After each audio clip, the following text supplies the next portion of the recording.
Hello everyone, welcome back to our channel. तो जैसा कि आप लोगों को पता है, एलटी पेडागोगी की सीरीज शुरू कर दी गई है और उसमें आज का हमारा टॉपिक है प्लेटो। ठीक है। तो एजुकेशन फिलॉसफी ऑफ प्लेटो क्या थी, किस तरीके से उन्होंने बात की थी, इस पे आज हम बात करेंगे।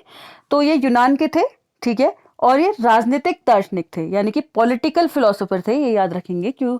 पॉलिटिकल फिलोसोफर का मतलब यहाँ पे ये है, इन्होंने जिस समाज में थे उस समाज को ध्यान से एनालिसिस किया और देखा कि यहाँ पे क्या कमियां हैं, क्या सुधार हो सकता है। उस बहुत पुराने समय की ये बात है, उस समय के अनुसार शासन प्रशासन या क्या चुनौतियां हैं, क्या कमियां हैं, भ्रष्टाचार को कैसे कम किया जा सकता है, इन सारी चीजों को एनालिसिस करके इन्होंने बहुत सारी चीजें करी। और सबसे ज्यादा इंपॉर्टेंट है इनकी ये किताब, जो कि बहुत फेमस है।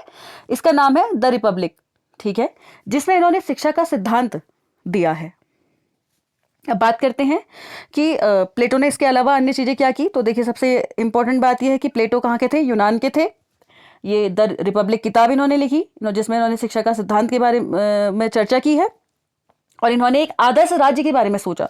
देखिए, इन्होंने माना कि एक आइडियल स्टेट होना चाहिए। परिकल्पना की मतलब सोचना, अपने दिमाग में सोचना इमेजिनरी फॉर्म में, ठीक है।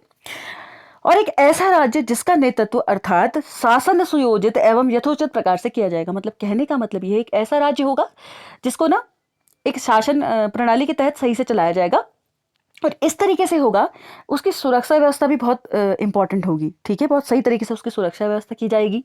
साथ ही साथ खाद्यान्न एवं अन्य आवश्यक सामग्रियों का क्या किया जाएगा, उत्पादन भी इस तरीके से होगा कि सभी को पर्याप्त मात्रा में चीजें मिल सके। यानी कि कहने का मतलब क्या है ना, ये अब थोड़ा सा समाज में इन्होंने देखा कि बहुत सारी परेशानियां, जो पीछे चीजें थी, उसको एनालिसिस करते हुए कि हर किसी को क्या हो, समान रूप से पर्याप्त रूप से मात्रा में सामान या जो भी साधन हैं वो मिल सके, इस पे काम किया गया, ठीक है।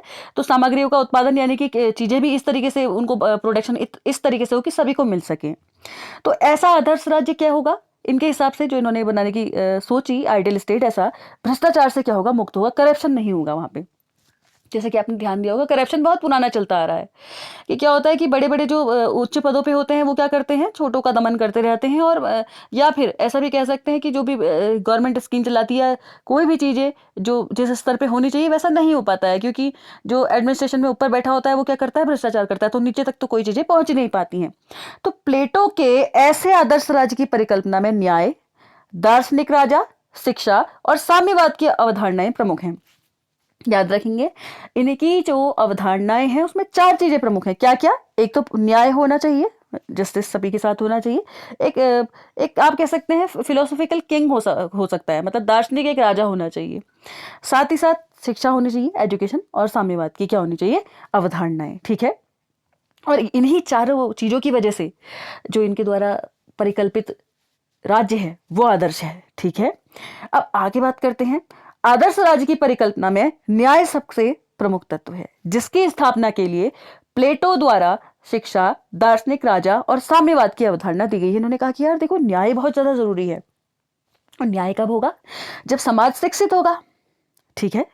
और साथ ही साथ अब देखिए, उस जमाने की बात है तो हो सकता है, अब आपने पुराना जमाना देखा होगा, उसमें क्या होता था ना, ऑटोक्रेसी ज्यादा होती थी। एक राजा होता था, वो सभी को क्या करता था, ऑपरेट करता था। तो उस जमाने की ये बात है, ठीक है। तो एक जो परिकल्पना उन्होंने ली, उसमें उन्होंने ऐसा माना कि हो सकता है कि अगर एक दार्शनिक राजा हो, यानी कि क्या हो, जिसको क्या हो, चीजों की समझ हो, परख हो, तो वो फैसला भी सही लेगा। और साम्यवाद की क्या दी गई, अवधारणा, क्योंकि बैलेंसिंग क्या होगी, बनी रहेगी। अगर शिक्षा होगी, दार्शनिक राजा होगा, साम्यवाद होगा, ठीक है। और इन सब के थ्रू क्या मिल सकेगा, न्याय मिल सकेगा, इसके बारे में बात की गई है। और इन्होंने क्या कहा है कि न्याय क्या है, आदर्श राज्य का सर्वोपरि सिद्धांत है, ठीक है। वहीं शिक्षा का सिद्धांत इन सभी आधारभूत तत्वों को एक साथ जोड़ने का क्या है, माध्यम है। आगे बात करते हैं। वास्तव में प्लेटो के आदर्श राज्य में निर्माण में प्लेटो का जो आदर्श राज्य है, अगर उसका निर्माण होना है, शिक्षा का सिद्धांत क्या है, केंद्रीय भूमिका निभाता है, ठीक है। सेंट्रल पोजीशन में कौन है, हमारी एजुकेशन। क्यों? क्योंकि शिक्षा की योजना के द्वारा ही न्याय व्यवस्था क्या होती है, परिकल्पित होती है। देखिए, शिक्षा जो है, अगर शिक्षित होगा समाज या शिक्षा होगी, तो हर चीज प्लान के अनुसार होगा, जिसकी वजह से न्याय क्या होगा, इजीली मिल पाएगा, ठीक है। तो दार्शनिक राजा और साम्यवाद की व्यवस्था भी शिक्षा के सिद्धांतों पर ही क्या है, टिकी हुई है। तो प्लेटो ने आदर्श राज्य के अंतर्गत जिन तीन वर्गों, कौन कौन से, शासक वर्ग, सुनियोजित नेतृत्व या न्याय संगत शासन, जिसमें कि सैनिक वर्ग था जो कि सुदृढ़ रक्षा तंत्र एवं उत्पादक वर्ग, यानी कि राज्यों के लिए उत्पादन करना की उसमें क्या है अवधारणा है। इसको थोड़ा सा समझ लेते हैं आखिरकार ये कहना क्या चाह रहा है। तो देखिए यहाँ पर शासक वर्ग जो है वो सुनियोजित नेतृत्व या न्याय संगत शासन के बारे में बात करता है। कहने का मतलब जो है जो शासक वर्ग होगा वो जो डिसीजन लेगा वो न्याय संगत होगा, उसमें न्याय क्या होगा, अहम भूमिका निभाएगा। यहाँ पे दूसरी चीज बात कर रहे हैं सैनिक वर्ग की, जो कि सैनिक वर्ग क्या काम करेगा, सुदृढ़ रक्षा तंत्र का काम करेगा। यानी कि देखिए जिसमें कि क्या होगा ना, रक्षा तंत्र जो होगा सभी के लिए एक समान होगा, ठीक है। फिर अगला है उत्पादक वर्ग। उत्पादक वर्ग क्या होगा, राज्य के लिए ही उत्पादन करना। मतलब कहने का मतलब यहाँ पे ये है कि जो प्रोडक्शन होगा वो पूरे राज्य को ध्यान में रखते हुए किया जाएगा, इक्वली सब में डिस्ट्रीब्यूट होगा, ठीक है। तो देखिए पहला न्याय संगत शासन हो गया, दूसरा हो गया कि जो सुदृढ़ रक्षा तंत्र होगा, यानी कि सभी के लिए एक समान रक्षा तंत्र बनना चाहिए, और तीसरा है पूरे राज्य के लिए क्या होगा, उत्पादन होगा। ऐसी परिकल्पना उन्होंने की थी, और उनका निर्धारण और निर्माण भी शिक्षा के द्वारा ही पूर्ण होता है। इसके लिए सबसे ज्यादा जरूरी है समाज का शिक्षित होना। तो प्लेटो स्पार्टा की राज्य नियंत्रित शिक्षा व्यवस्था से प्रभावित है। प्लेटो ना इन्फ्लुएंस किससे हुए थे, स्पार्टा की राज्य नियंत्रित शिक्षा व्यवस्था से। इसको इन्होंने पढ़ा था, अध्ययन किया था, जिसकी वजह से प्रभावित हुए। तो उन्होंने स्पार्टा से बहुत कुछ एथेंस की शिक्षा व्यवस्था में जोड़ा। उन्होंने कहा कि यार एथेंस की जो शिक्षा व्यवस्था है, इन दोनों को चीजों में कुछ आपस में रिलेशन है क्या, ये देखा। तो उन्होंने देखा कि एथेंस में जो शिक्षा व्यवस्था थी स्पार्टा से बहुत अलग थी। स्पार्टा की उन्होंने जो टेक्निक या उस टाइम पर को शिक्षा व्यवस्था पढ़ी थी, उन्होंने कहा यार ये तो अलग है एथेंस से, क्योंकि यहाँ मार्शल आर्ट का प्रशिक्षण नहीं दिया जाता था।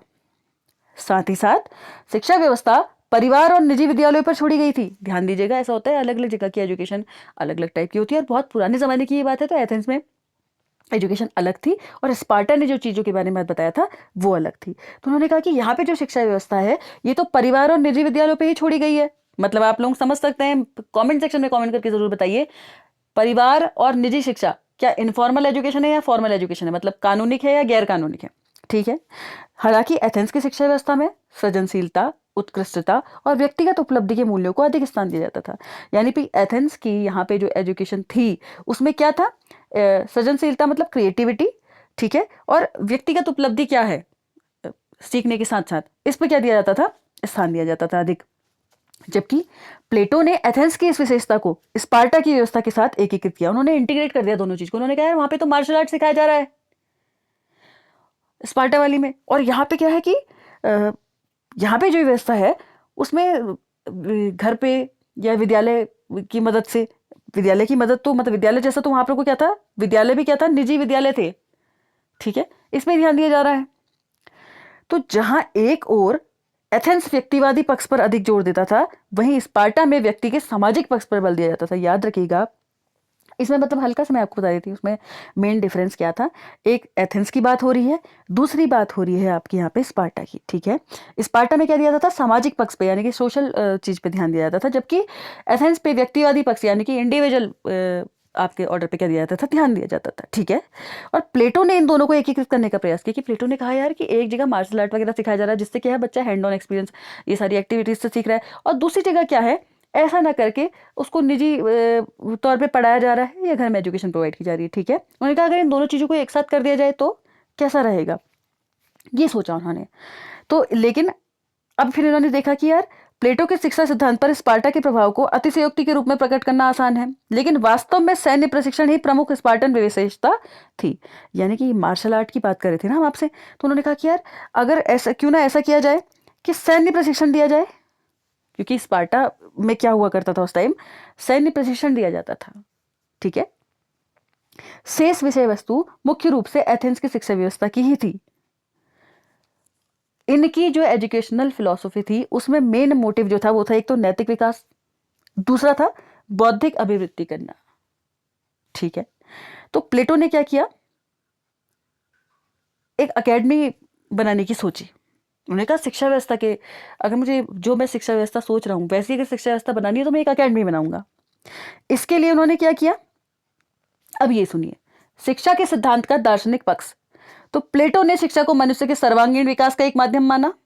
उन्होंने ऐसा कहा कि शिक्षा के द्वारा ही राज्य में नैतिक व्यवस्था को बनाए रखना संभव है। सबसे ज्यादा इंपॉर्टेंट था नैतिक व्यवस्था को बनाए रखना, ठीक है। प्लेटो ने क्या कहा कि नैतिक सुधार का माध्यम क्या है, इसके द्वारा मानवीय आत्मा को किसी भी दिशा में रूपांतरित किया जा सकता है। यानी कि मॉरल डेवलपमेंट में उन्होंने बहुत ज्यादा क्या दिया है, ध्यान दिया है, ठीक है। ऐसा क्यों किया उन्होंने, क्योंकि देखिए मैं आपको दोबारा बता देती हूँ, 3 चीजों पे उन्होंने बात करी थी। कमेंट सेक्शन में कमेंट करिए, मैं अब तक आप लोगों को पता चल चुका होगा वो 3 चीजें क्या हैं, ठीक है। सबसे पहले जो इन्होंने पॉइंट दिए थे वो 4 पॉइंट थे, फिर इन्होंने 3 चीजों पे और सोचा था। तो इनका जो मेन पॉइंट था वो था न्याय। उन्होंने कहा यार अगर शिक्षित समाज होगा तो न्याय भी मिल पाएगा, उत्पादन भी चीजों का सही तरीके से होगा, और साथ ही साथ भ्रष्टाचार मुक्त देश भी हो जाएगा, और कुछ ना कुछ ऐसी समस्या लोगों में नहीं आएगी, ठीक है, डिफरेंसेस खत्म होंगे। उन्होंने कहा यार एक चीज बहुत ज्यादा जरूरी है, वो है मॉरल डेवलपमेंट, यानी कि नैतिक विकास होना बहुत ज्यादा जरूरी है। क्योंकि अगर नैतिक विकास होगा तो नागरिकों का गुण भी विकास, नागरिकों का जो गुण होता है एक कंट्री में जो होना चाहिए उसका भी विकास इजीली किया जा सकता है। तो प्लेटो का मानना था कि अच्छी शिक्षा व्यवस्था के द्वारा किसी भी प्रकार का सुधार किया जा सकता है, किया जा सकता है। उन्होंने कहा सीखना एक सतत प्रक्रिया है, यानी कि प्लेटो का ये बहुत इंपॉर्टेंट लाइन है। प्लेटो के अनुसार लर्निंग इज कॉन्टिन्यूअस प्रोसेस। सीखना क्या है, सतत है। सतत का मतलब बीच में टूटती नहीं है, लगातार चलती रहती है। कहने का मतलब यह है कि मनुष्य के पास जीवन पर्यंत सीखने की क्या होती है, क्षमता होती है, ठीक है। और निरंतर अध्ययन करने के लिए वो इसलिए उन्होंने जो 3 चीजें बारे में बात की है ना, उसमें जो शासक वर्ग है, उस शासक वर्गों का कहने का यहाँ पे मतलब ये है जो निरंतर क्या करेगा, अध्ययन करने के लिए सुझाव देता है। यानी कि जीवन पर्यंत हमारी शिक्षा क्या करती रहनी चाहिए, चलती रहनी चाहिए, ठीक है। और शिक्षा पर उनके जो कथन थे ना, उनके जो विचार थे, वो सुकरात के कथन से भी कहीं ना कहीं क्या हुए, मतलब मिलते जुलते हैं। ज्ञान ही सद्गुण है, ठीक है। इसके बाद इससे वो बहुत प्रभावित हुए। उन्होंने कहा कि शिक्षा का जो सिद्धांत है वो मैं किस में डिस्क्राइब करूं, तो उन्होंने इसके लिए एक किताब लिखी, द रिपब्लिक, ठीक है। और उन्होंने शिक्षा, इस पूरी किताब में शिक्षा को ही मेन महत्व देते हुए बात की गई है, और शिक्षा को एक बहुत महत्वपूर्ण क्या माना है, टूल माना है।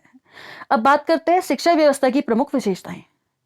तो प्लेटो ने शिक्षा व्यवस्था को राज्य के अधीन बताया। उन्होंने कहा शिक्षा की जो व्यवस्था है ना, ये राज्य के अधीन है। अब ये कौन सा राज्य था, वही राज्य, वही आइडियल राज्य जो उन्होंने अपने दिमाग में सोचा था कि ऐसा होना चाहिए। राज्य के द्वारा ही सुव्यवस्थित ढंग से क्या होनी चाहिए, शिक्षा व्यवस्था को लागू किया जा सकता है। दूसरा, प्लेटो ने शिक्षा व्यवस्था को सबके लिए अनिवार्य बनाया। देखिए सबसे ज्यादा इंपॉर्टेंट काम किया, याद रखिएगा, बहुत मेजर टूल, उस जमाने की बात है, बहुत मेजर की पॉइंट अब मैं बता रही हूँ आपको। इन्होंने मेल और फीमेल दोनों की एजुकेशन पे ध्यान दिया। इन्होंने कहा कि यार खाली पुरुष के लिए ही शिक्षा नहीं होनी चाहिए, वरन महिलाओं के लिए भी शिक्षा होनी चाहिए, ठीक है। और प्लेटो ने शिक्षा व्यवस्था को सबके लिए अनिवार्य बनाया, ये तो आपको समझ में आ रहा है, यानी कि सभी के लिए जरूरी है शिक्षा। और अनिवार्य शिक्षा का जो उद्देश्य था वो था प्रत्येक व्यक्ति में नागरिक गुणों का विकास करना। तो 2 पॉइंट और हम याद रखेंगे, एक याद रखेंगे मॉरल डेवलपमेंट, और अगर नैतिक विकास होगा तो लोगों में नागरिकता का भी क्या होगा, विकास होगा, ठीक है। इसके साथ साथ इन्होंने बात करी, प्लेटो की जो शिक्षा व्यवस्था थी वो सार्वभौमिक है। सार्वभौमिक है मतलब सबके लिए है, यूनिवर्सलाइजेशन कर दिया था उन्होंने। उन्होंने कहा कि ये जो व्यवस्था है इसमें सभी वर्गों को शामिल किया जाएगा। मतलब कहने का मतलब इन्होंने स्तरीकरण नहीं किया किसी भी तरीके से, निम्न वर्ग, उच्च वर्ग या मध्यम वर्ग, ऐसा कुछ नहीं था। सभी को शिक्षा समान रूप से मिले, इसके बारे में बात करी, ठीक है। लेकिन एक इंपॉर्टेंट पॉइंट याद रखेंगे कि 20 वर्ष एवं 30 वर्ष की आयु में परीक्षा के माध्यम से ही आगे शिक्षा ग्रहण करने का प्रावधान बनाया गया। उन्होंने कहा अगर 20 से 30 वर्ष की आयु के बीच में है कोई, तो शिक्षा का जो माध्यम है ना, उसके लिए क्या करना चाहिएगा, परीक्षा देनी पड़ेगी, उसके अनुसार ही इंसान आगे बढ़ेगा, ठीक है। आगे बात करते हैं।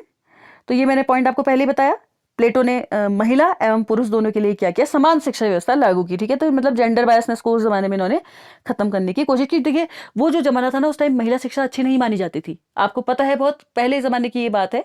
महिला शिक्षा को हमेशा क्या दिया जाता था, निम्नतम दर्जा, या आप कह सकते हैं ध्यान ही उस मुद्दे पर बात ही नहीं किया जाता था।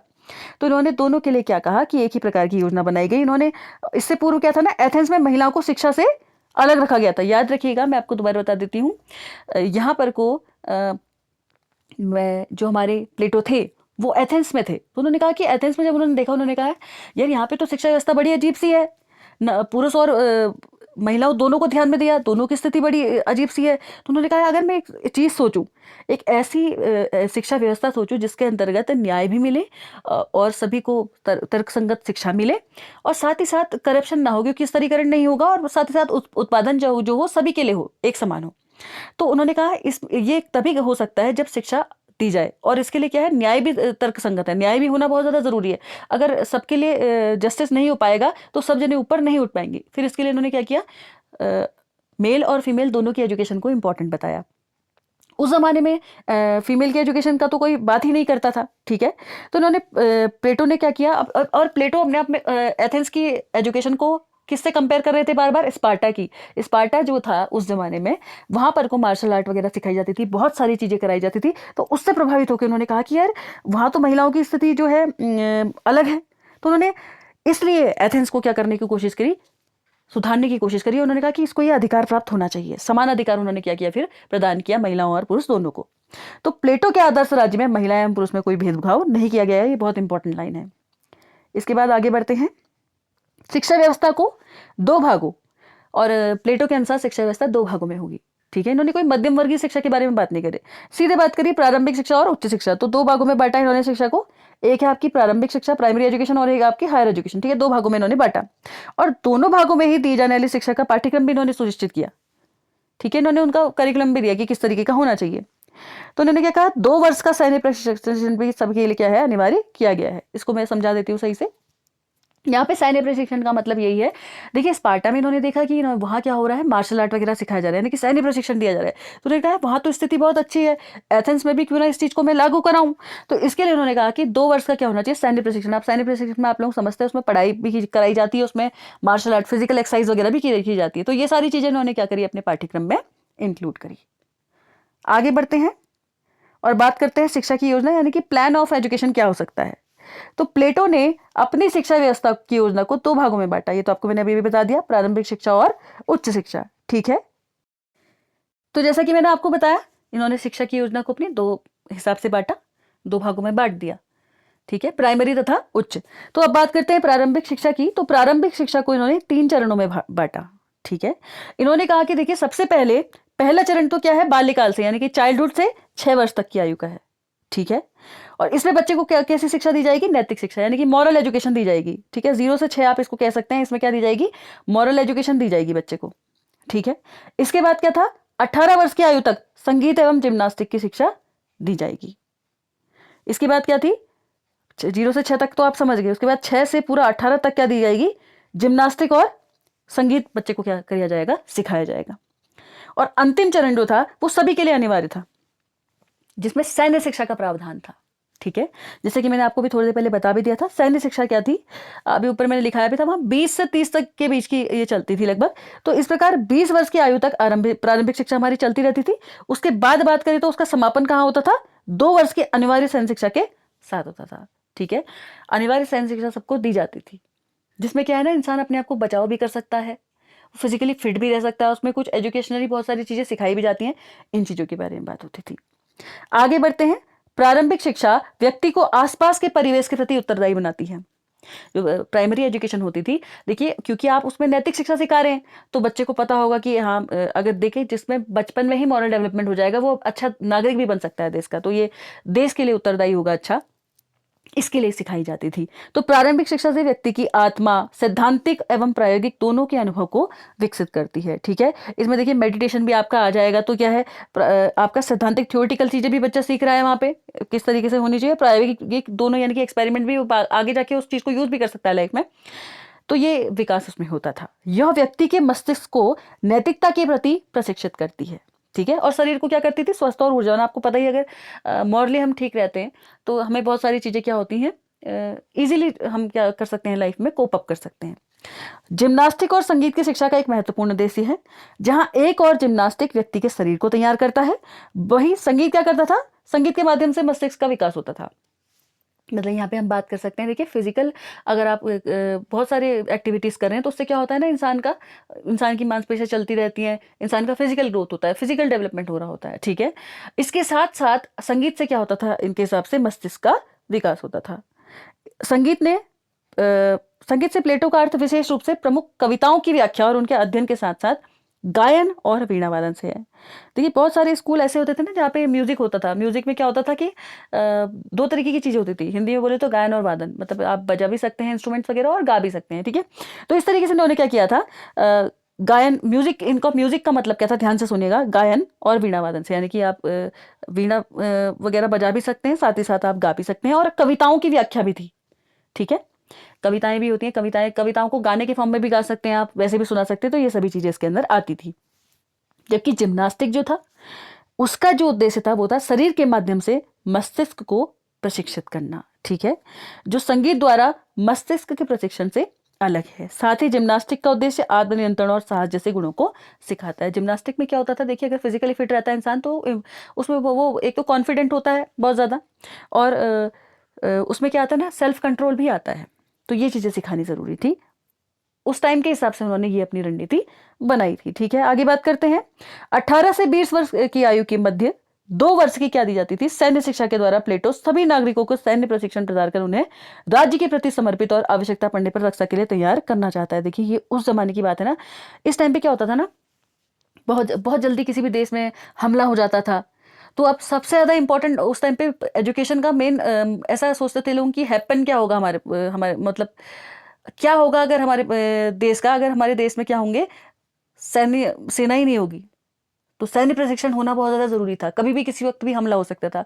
इसलिए जो एजुकेशन पूरी बेस थी, और जो एजुकेशन पे का बेस इन्होंने माना था वो क्या था, सैन्य प्रशिक्षण, कि पढ़ लिख के क्या हो, क्योंकि जब अपने देश के लिए जब कुछ परेशानी होगी, कुछ दुर्घटना होगी, तो अपने देश के लिए काम आ सके, आगे अच्छा नागरिक हो सके। इसीलिए उसमें बचपन से ही मॉरल डेवलपमेंट और देश के प्रति नागरिक होने वाले गुण इसलिए बचपन से स्टैब्लिश किए जा रहे थे, ताकि वो बाद में क्या कर सके, एक अच्छा नागरिक बने, और जब देश को जरूरत हो क्या कर सके, अपने प्राण भी दे सके। ठीक है, इसलिए सैन्य अकेडमी बार बार सिखाई जाती थी, और साहसी भी वो व्यक्ति बने। इसलिए ये सारे एजुकेशन में, जैसे आप लोगों को लग रहा होगा कि अभी इनकी एजुकेशन थोड़ा अजीब टाइप की है, तो उस जमाने में आप समझ सकते हैं पूरा आसपास का एनवायरनमेंट कैसा था, उस हिसाब को ध्यान में रखते हुए एजुकेशन ऐसी बनानी पड़ी। तो 20 वर्ष की आयु में एक परीक्षा आयोजित की जाती है, उसमें सफल होने वाले विद्यार्थी को ही आगे उच्च शिक्षा के लिए क्या किया जाता था, तैयार किया जाता था। ठीक है, तो असफल होने वाले व्यक्ति तीसरे वर्ग अर्थात उत्पादक वर्ग का क्या करते थे, निर्माण करते थे। देखिए, उत्पादक वर्ग मतलब बहुत सारी चीजें उत्पादन भी तो करना होता था देश में, है ना, खाद्यान्न हो गया, बहुत सारी चीजें हो गई, इन चीजों का उत्पादन तीसरा वर्ग करता था, अगर वो क्या हो जाता था, इस एग्जाम में फेल हो जाता था। ठीक है, तो आगे बढ़ते हैं। अब है उच्च शिक्षा।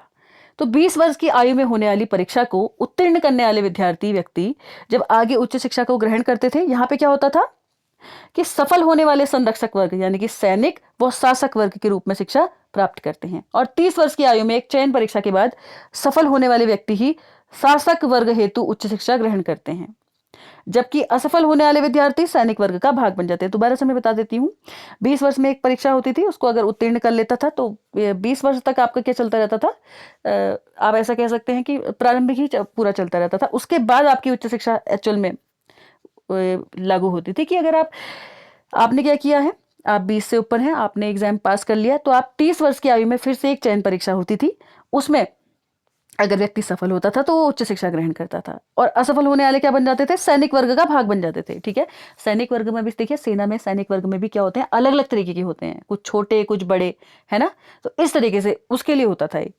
और उच्च शिक्षा केवल संरक्षक वर्ग के लिए निर्धारित है, जिसमें सैनिक वर्ग एवं शासक वर्ग शामिल है। तो उच्च शिक्षा में 2 तरीके के लोग होते थे, सैनिक वर्ग और शासक वर्ग।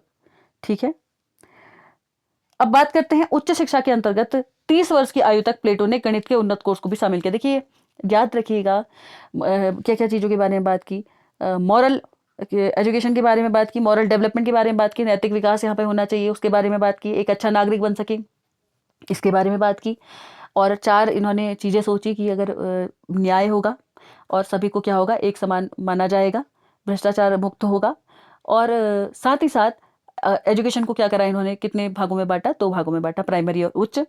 और फिर इन्होंने क्या दिया, अपने हिसाब से इन्होंने क्या दिया, करिकुलम दिया। करिकुलम क्या दिया था इन्होंने, बहुत अगर छोटा बच्चा है 0 से 6 वर्ष की आयु तक है तो नैतिक विकास ही उसका होता रहे, और क्योंकि ताकि आगे जाके वो पॉलिटिकल एस्पेक्ट में भी और देश के लिए क्या करे, एक अच्छा नागरिक उभरे। इसके बाद बात करी थी उन्होंने कि 2 चीज़ें खासियत यहाँ पे होनी चाहिए।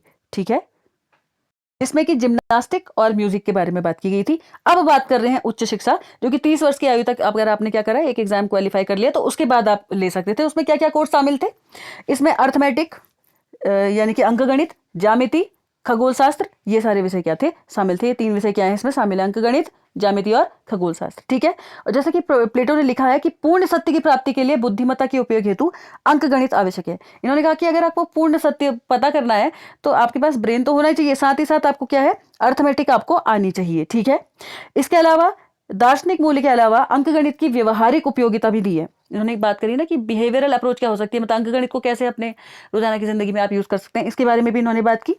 सैनिकों के लिए सैन्य टुकड़ियों को व्यवस्थित करने के लिए अंकों का उपयोग करना आवश्यक है, क्योंकि सैनिक जब जाते थे तो जैसे सैनिक गए तो इतने इतने टुकड़ों में बांट दिया, तो इतना दल यहाँ जाएगा, इतना दल यहाँ जाएगा, इसके लिए अंकगणित की बहुत आवश्यकता होती थी, इसके लिए अंकगणित इन्होंने जोड़ा। और ज्यामिति का उपयोग युद्ध नीति की विधियों के चयन में सहायक है। तो अगर ज्योमेट्रिकल अप्रोच पता होगी तो क्या कर सकता था कि अच्छा हम इस तरीके से जैसे गोलाकार उसमें घेर लेंगे या चारों तरफ से घेर लेंगे, है ना, इस तरीके से के चक्कर में इन्होंने क्या करा गया, ये सारी चीजें भी इंक्लूड की। अब है ज्योतिष शास्त्र का उपयोग मस्तिष्क को इंद्रिय अनुभूति से ऊपर उठाना और विवेक की शक्ति को विकसित करना है, इसके लिए बनाया गया। ठीक है, 30 वर्ष की आयु के बाद चयन होने के बाद चयनित विद्यार्थियों या व्यक्तियों से शासक वर्ग का क्या होता है, निर्माण होता है। और शासक वर्ग में शामिल होकर अगले 5 वर्षों तक क्या क्या चीजें चलती हैं, द्वंद्ववाद यानी कि डायलेक्ट्रिक, तत्वमीमांसा, तर्कशास्त्र, दर्शन शास्त्र की शिक्षा क्या करते थे, ग्रहण करते थे। इस प्रकार वे सद्गुण के विचार यानी कि आइडिया ऑफ गॉड का अध्ययन करते हैं। और 35 वर्ष तक की आयु तक क्या होता था, सैन्य और राजनीतिक जीवन में कनिष्ठ स्थिति स्वीकार करते हैं। ठीक है, उनके अगले 15 वर्षों तक इसी प्रकार की निरंतर शिक्षा ग्रहण करते रहते हैं। और 50 वर्ष की आयु तक उन्हीं में से दार्शनिक शासक क्या हो जाता है, तैयार हो जाता है। तो प्लेटो का मानना क्या है, दार्शनिक राजा सद्गुण के विचार को ग्रहण कर लेता है, अतः वह समुदाय या समाज के उत्थान करने के लिए सबसे बेहतरीन है। अब देखिए, दार्शनिक राजा जो है बहुत हलवा चीज नहीं है। दार्शनिक राजा जो है ये क्या है, उच्च शिक्षा जो है वो लगातार निरंतर चलती जाती थी। एक स्टेज ऐसी आती थी जिसमें आपने क्या तर्कशास्त्र, तत्वमीमांसा, दर्शन शास्त्र, ज्यामिति, अंकगणित, इन सभी का क्या कर लिया होता था, अवलोकन कर लिया होता था, ये सभी आपका ज्ञान आ जाता था। उसके बाद जाके इंसान क्या होता था, इसके लिए पूर्ण रूप से आप कह सकते हैं एलिजिबल हो सकता था। ठीक है, तो कैसी लगी आज की क्लास आपको, कमेंट सेक्शन में कमेंट करके जरूर बताइएगा। If you like the video then please do like, share, comment and subscribe our channel, और ज़्यादा से ज़्यादा लोगों के साथ इसको शेयर कीजिएगा। ठीक है, इसी के लिए ऐसी जानकारी के लिए बने रहिए हमारे चैनल लेट्स डू केमिस्ट्री पे। Thank you.